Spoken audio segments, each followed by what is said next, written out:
Estás viendo Canal América, televisión dominicana para el mundo.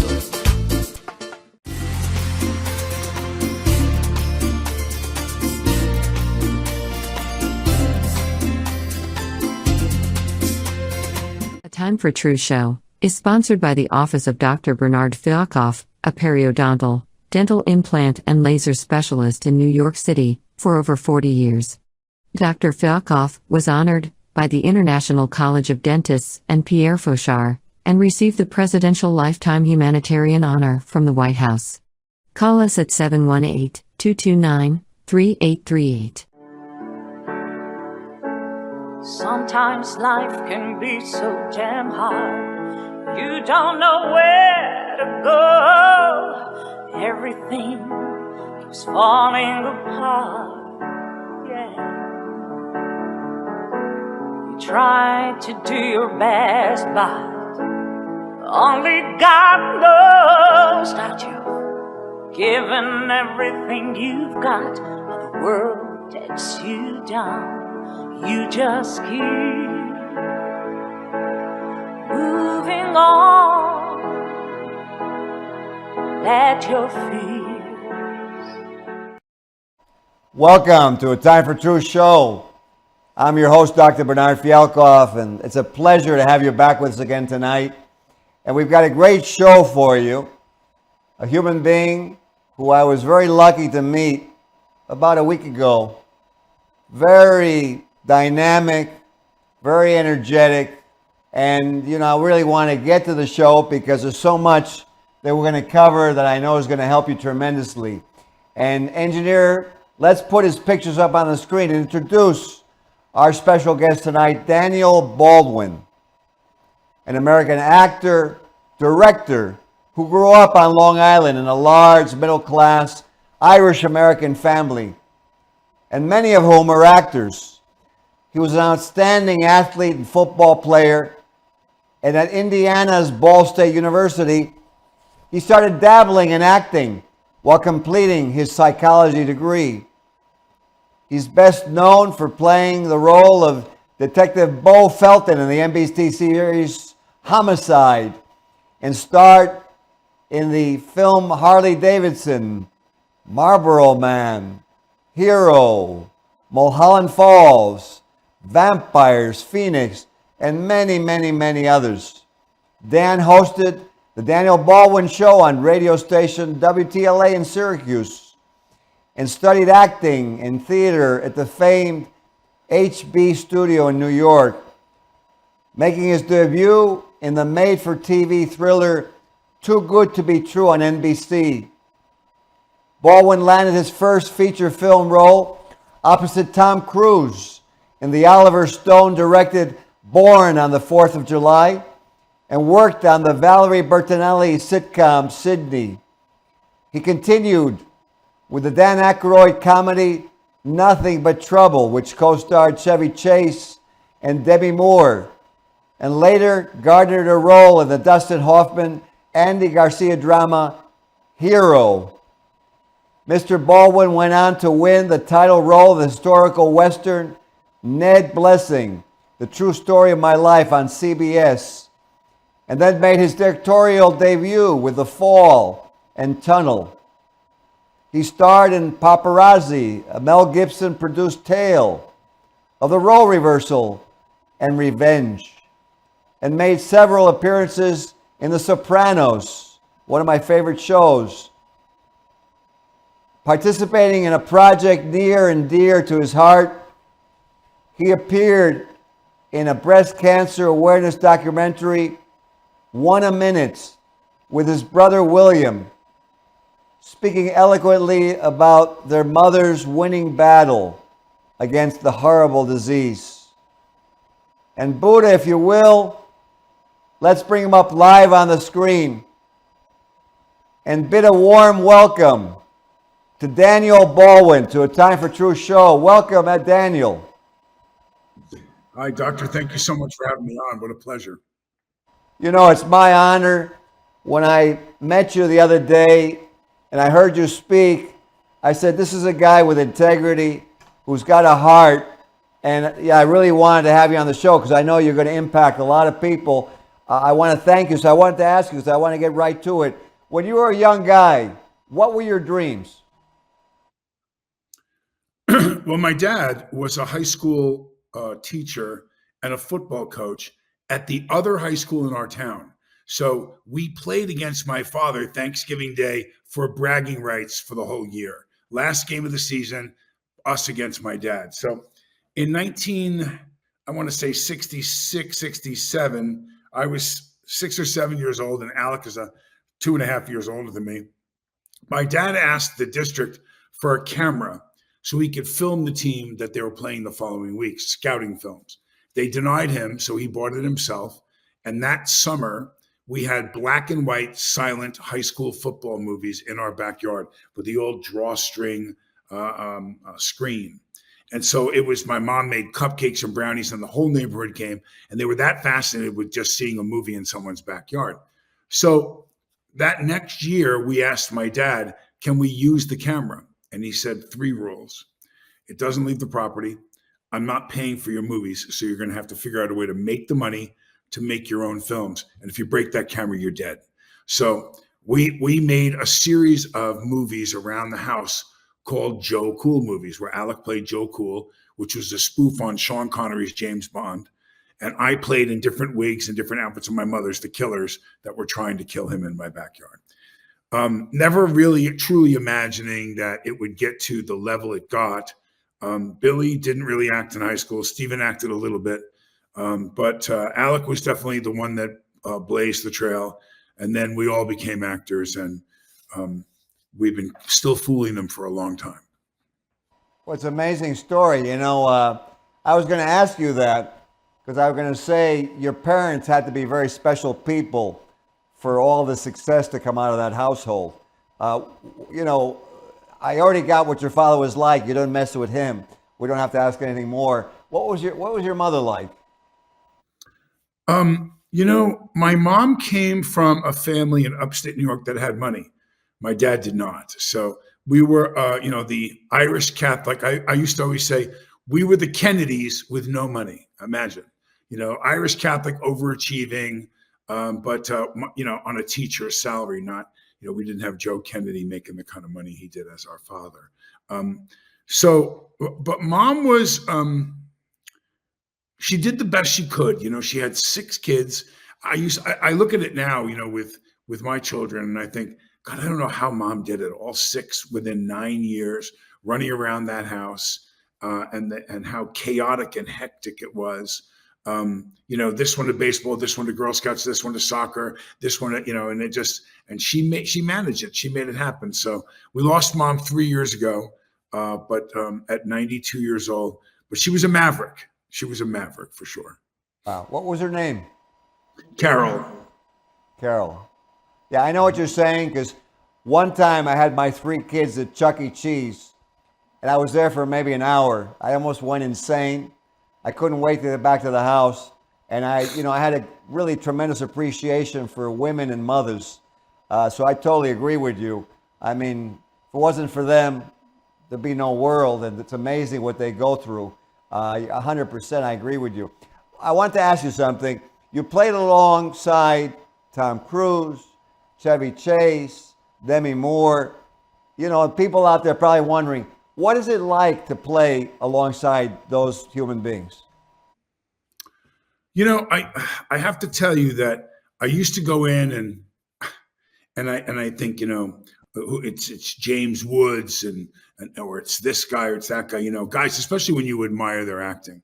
And it really depends on the human being. I've been really disappointed, and when I meet them, and then other times I've been elated with, John Candy was one of the nicest men I've ever met. There's been so many, and some of them you don't get to know at all. They're kind of in their trailer. I didn't get to know Cruise very much. He didn't talk very much to us.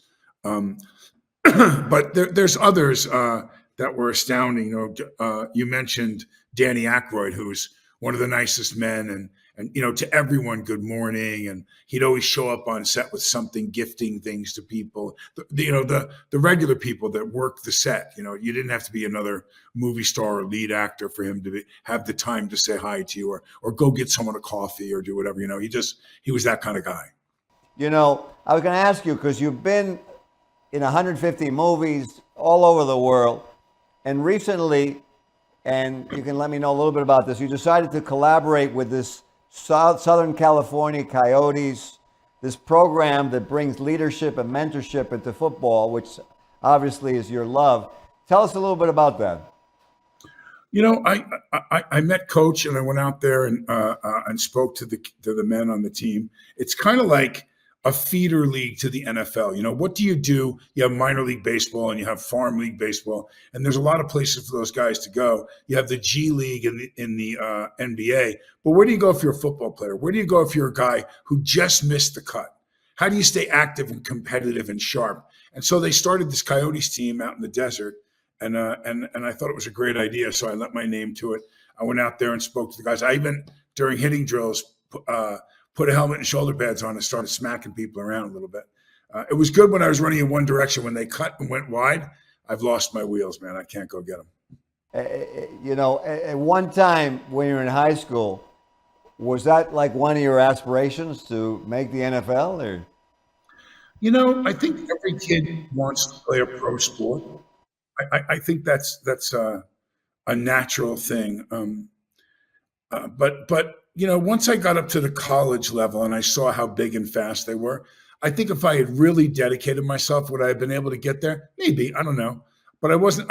In anything that I do, I want to be, I think it was Coach Saban that said, when you get here at Alabama, we already know you're a great player.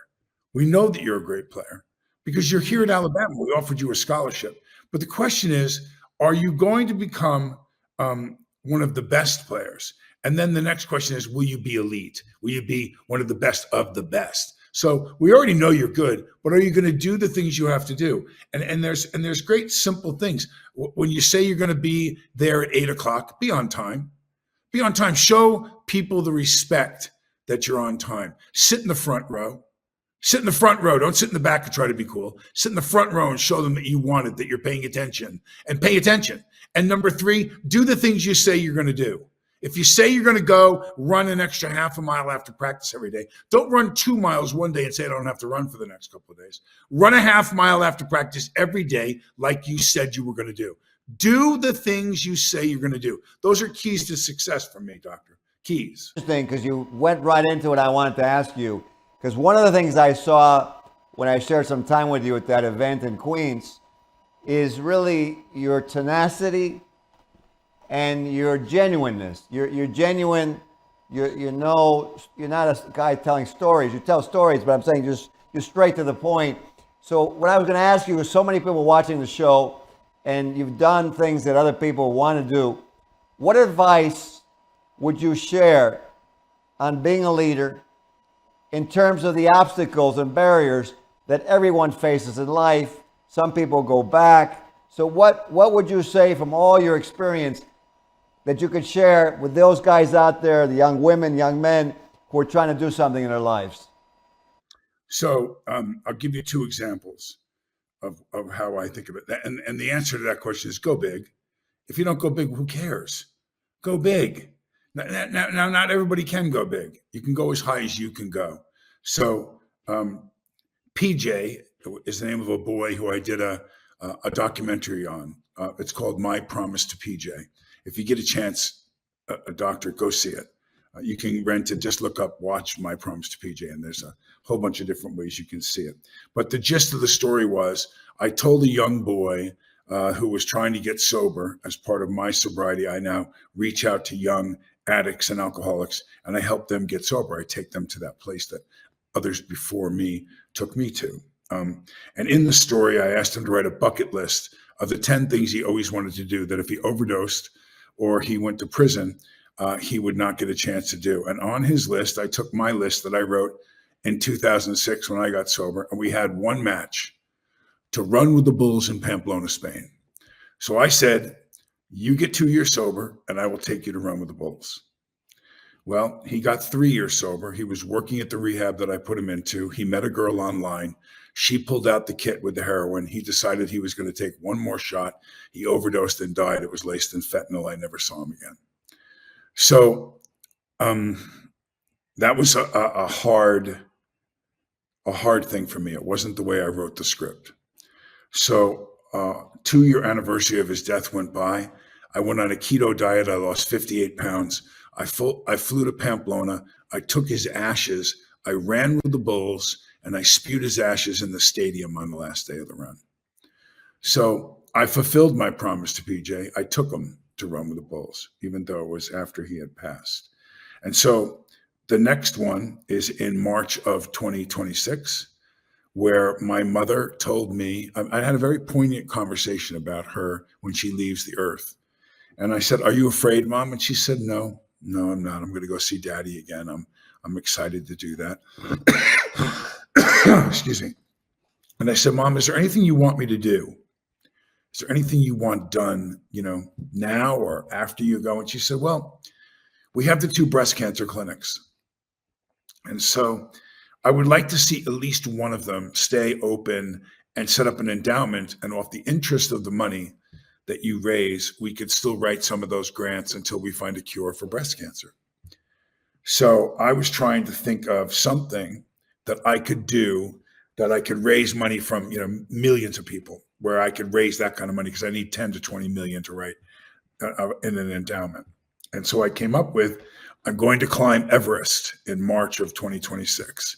So I'll be 65 years old, which limits me now statistically to like 1% at 65 or older have ever been able to be successful climbing Everest. And I'm going to climb to the top of that mountain and raise money by doing it, so I can set up that endowment and keep my word to my mother that we will write those grants forever. So that's the next one. So I'm aiming big, like I advise people. I'm looking at the biggest one there is, the highest point on earth, and I'm going to go climb it and raise money. Because what was missing for me, Doctor, is being of service. That is what held me back, I believe, in my career. I believe it held me back in my sobriety. I believe it held me back as a human being. So now I'm of service all the time, 24/7. How can I help? What can I do? And particularly for my mom's fund. So that's the next one. Got to lose some weight, Doc. You know what? That's a beautiful one. Can't get bigger than that. And I was going to say to you, what's interesting, I know if you probably realized that next year is the 250th anniversary of our country. Mm-hmm. So it's a beautiful, anniversary, and to commemorate your mom and to have that dream come true. And for really, for all those people who suffer a horrible disease. So, I just curiosity, you haven't done it yet, but is there a Gmail that they would write to or could write to find out more about this? No, I don't have that up yet. I'll probably start setting all that up over the summer. You know what? What we'll do is when you're more close to that and you have something figured out, we'll have a show specifically on that, because I would love to help you get that to happen. I tell you what, I'll share with you about me. The reason I do what I do is exactly why you do it. People always ask me, hey, Dr. Fialkoff, how do you stay energized, or how do you have the time? And I say, well, you know what? I just look at what's going on in the world. I'm very lucky. I look at all the things we have, the lights, the food, the cars, and I figure I got to give back, like you said, and I agree with you. I think that's a secret that for the people watching that I would totally validate. So why do you think, as we're on this topic, why do you think so many people are turning to drugs and violence in our country? Well, I know in the case of addicts and alcoholics that I work with, there's what I call a behavioral basket. It's whatever you are. You walk your dogs in the morning, you do whatever you usually do, many of the same things week in and week out. And those are the items that are in your behavioral basket. when you start stripping things out of that behavioral basket, when you start taking things away because they're not necessarily good for you, you better replace them with healthy things. You better take your time and fill your time with things that are positive and good for your health. If you don't, you'll get bored and you go back to the old behaviors. I had a guy, his name was Al Bevilacqua. He was a wrestling coach, really good guy. I know his kids really well, a neighbor of ours. And he said to me, I go, Bev, Coach Bev, we called him. I said, Bev, I'm having a hard time losing the weight. He goes, you want me to give you the greatest diet of all time? 100% guaranteed you're going to be successful with this diet. Only diet in the world that you're 100% guaranteed. I said, 100%. He said, 100%. I said, okay, let's go. And he goes, okay, you know how to do a push-up? And I said, a push-up? Yeah, of course I know. He goes, okay, you know how to do a sit-up? I said, yeah, Bev, of course I know. He goes, you know how to do a chin-up? I said, yes, Bev, I know. He goes, okay, good. Now, let's suppose you eat a little pint of Haagen-Dazs ice cream every night. I'm not going to tell you to eliminate that. Don't. I want you to take the steak, the baked potato with the butter, whatever you eat, every single night, the same stuff that you normally eat. And right before you're about to eat it, I want you to cut the steak in half, and then I want you to cut that half in half, and I want you to do that to every single thing on your plate. And I want you to scrape 25% of it off your plate and take a big 8-ounce glass of water and suck it down. Then eat the meal. You've already cut your caloric intake by 25% because you've cut 25% out of everything you eat. Now, I want you to do that for a month. And then at that month's time, I want you to set up 2 glasses of 8 ounces of water. And I want you to cut everything in half. And I want you to push off half of the calories that you normally eat. Drink 1 glass of water, eat it, and drink the second glass of water. And now I'm going to teach you a new exercise. Remember the chin up, the sit up, and the push-up? Do you know how to do a push-away? After you eat the second glass of water, push your fat ass away from the table and stop eating. That's what he said. And you know what? It is the greatest diet ever because it doesn't ask you to modify anything you eat, but you cut your caloric intake by 50% after a month. And anyone that goes on that diet loses weight every time. Absolutely. And you know what? I was going to add to that, and probably you would agree, that because you had the love of that guy and the respect of that guy, that you followed it because you realized it was going to work. Because to me, I've always seen that when I love somebody, respect somebody, I just pay attention to them. And, what do you think? You think that's part of it too, or? Yeah, I mean, I knew and I know his attention was focused on my well-being. He cared. That's what mattered most. He cares. Interesting. The Surgeon General of the U.S. came out about 1.5 years ago, and he said exactly what you're just pointing out, and you've mentioned a lot really in the show already, is that our social interaction actually causes us to be healthy, and our lack of social interaction causes us to have not only mental and emotional well-being, which that's obvious, no one would dispute that, but what he found scientifically is our lack of social interaction was causing physical disease, heart disease, diabetes, dementia, and he goes on in the article to say the lack of social interaction is equal to smoking 15 cigarettes a day, leading to early death, which blew my mind, which is what you're really talking about today, is when you talk about, your mission, helping people, that's social interaction, positive interaction, So it's amazing that the Surgeon General came out with that, and that we really, like you said, we got to pay attention to simplicity, right? Absolutely. Keep it simple. You said something at the podcast was very interesting. I'd like you to repeat it. You talked about comparing the statistics. I think you said 20 years ago in terms of drugs and what's happening in death rate, right? I would love for you to give that right now on the show. Yeah, so we were talking about, and this really caught my attention. It blew my mind. Imagine that 20 years ago, overdoses were not in the top 20 in causes of death in the United States. Not in the top 20. So if I was to tell you anything in the last 20 years, that broke into the top 10, that wasn't even the top 20, that would be pretty astronomical and alarming. In ages 0 to 50, drug overdoses were not in the top 20 as far as causes of death in the US.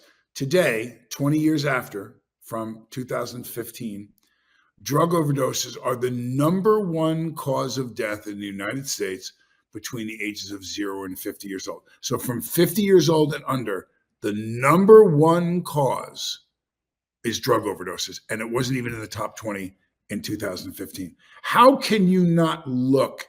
That's like bubonic plague stuff. That's like, the Black Plague. I mean, it's the number one killer. And the reason why it's, you drop above 50 is because so many people have heart attacks and stroke in their 60s and 70s that's really why, one of the biggest reasons as you get older, that arterial sclerosis and the blockage causes so many problems as you get older and you have less exercise. But there are things out there, I didn't even get a chance. And I'm going to send this information to you, doctor. There's a new scanner, a CAT scanner.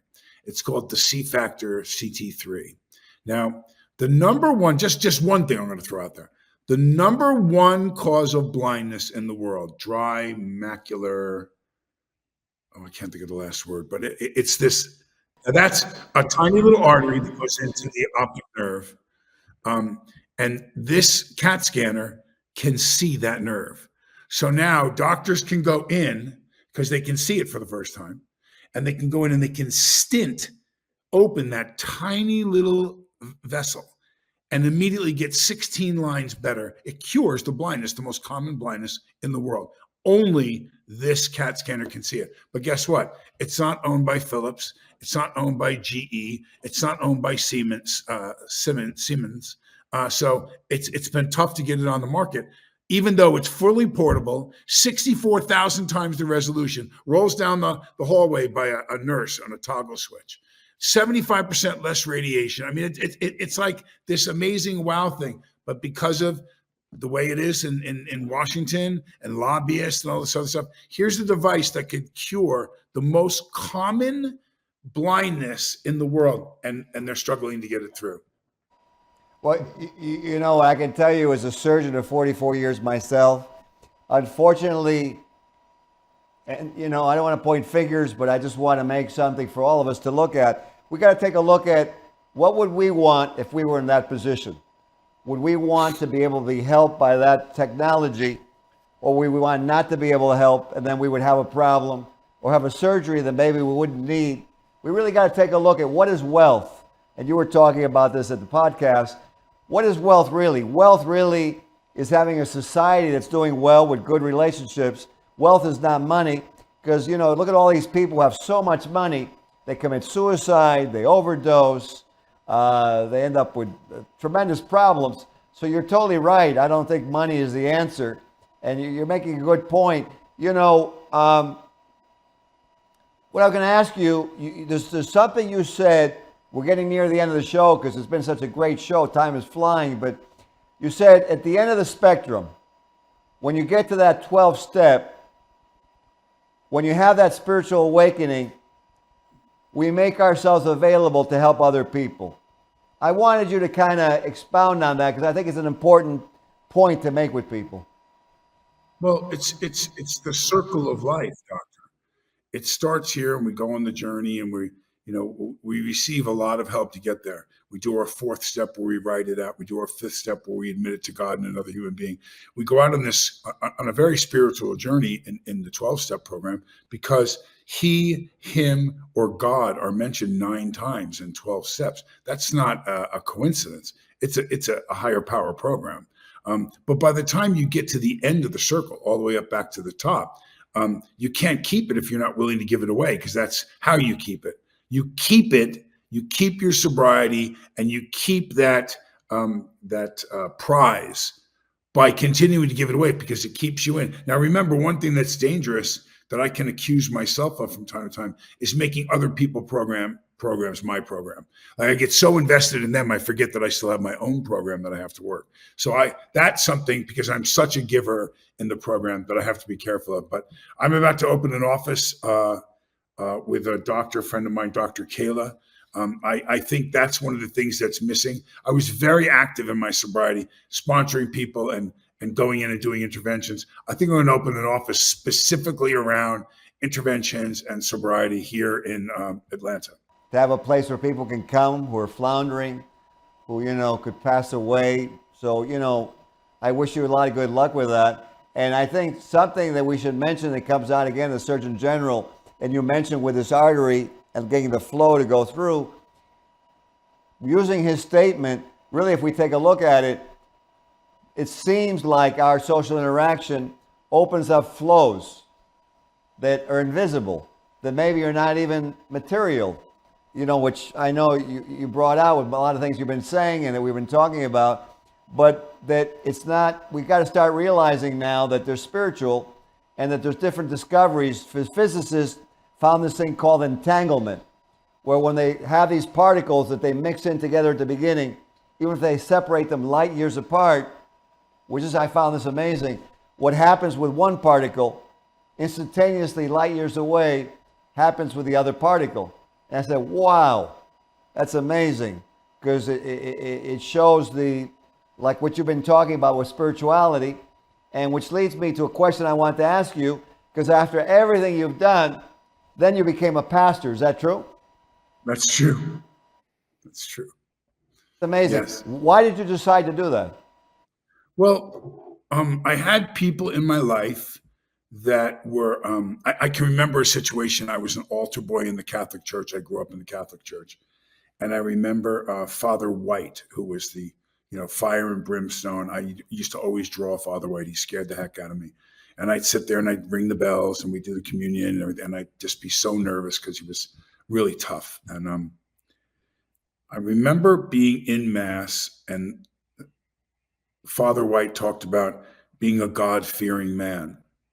And I said to my father, who was somebody who was tough to stump, I said to him, Dad, you love me, right? And I'm pulling on his sleeve. And he said, yes, honey, I love you. Quiet. And I said, and God loves me, right? And he said, yes, God loves you. I said, well, if God loves me and you love me, why should I be afraid of God? I remember he looked at me and it didn't make a lot of sense to him. But he later explained to me that having a healthy fear of consequences for things you do is what he thought God and Father White were talking about. In conjunction with that, and in conjunction with a very close relative of mine who would constantly tell me why this preacher was wrong, or why this verse I wasn't taking it properly, or why this, why that. He just was so damning to everyone, him and his wife, who didn't believe exactly the way they believed. And I said, listen, I know you believe it's your responsibility to bring everyone to the Christianity that you read off those pages. I don't believe that if someone's, Jewish or if someone's Buddhist, I don't think it's my responsibility to tell anybody anything about why they're wrong or what they are. I'm happy to listen. I'm happy to enjoy the fact that they have a faith. And if they want to know about my path, then I'll tell them about my path and I'll tell them why I believe and what I read and how I interpreted it. But I don't wear it on my sleeve to condemn people for anything. I think that God is love. And I think that I love people and I love teaching people. And so I thought it was necessary to learn more about the Bible and take on the title as a pastor, because more people than just, and not really myself, need accreditation. They do. They need something in order for it to sink. So when I would talk with people in the program, especially, about what it means to have God in your life, in my opinion, of whatever denomination, it helped to be a pastor to reach them. Well, I got to tell you, Dan, the show has flown through, and I have really enjoyed it. I want to really give you recognition for being, this may sound ridiculous, but a normal, caring human being. And I think for sure this show will be an example for those out there about really what is important. And if I were to ask you, what final comment you want to make to end this particular segment. I want to definitely have you in the future. What would you want to end this segment with? What final comment? Get yourself in order. Get the totem pole in order. Make sure you understand the totem pole of your life. In my life, it's God, it's my wife, it's my kids, and everything else. God, wife, kids, everything else. That's the order it all goes in. So I have to maintain that order. I love my kids, but I didn't choose my kids. I chose my wife. She's my partner. She comes above all human beings, and God, and for her, God also comes before me. So God, my spouse, my kids, and everything else. Make sure you get your totem pole in order. And when you get your totem pole in order, you can get great things done. Well, I want to thank you for taking the time to be on the show, Dan. God bless you, brother. Thank you for having me on. Absolutely. We'll have some more. When we climb that Mount Everest, we'll have something to raise some funds on it. And Okay. absolutely. It's been a pleasure to have you on. Thank you so much. God bless you.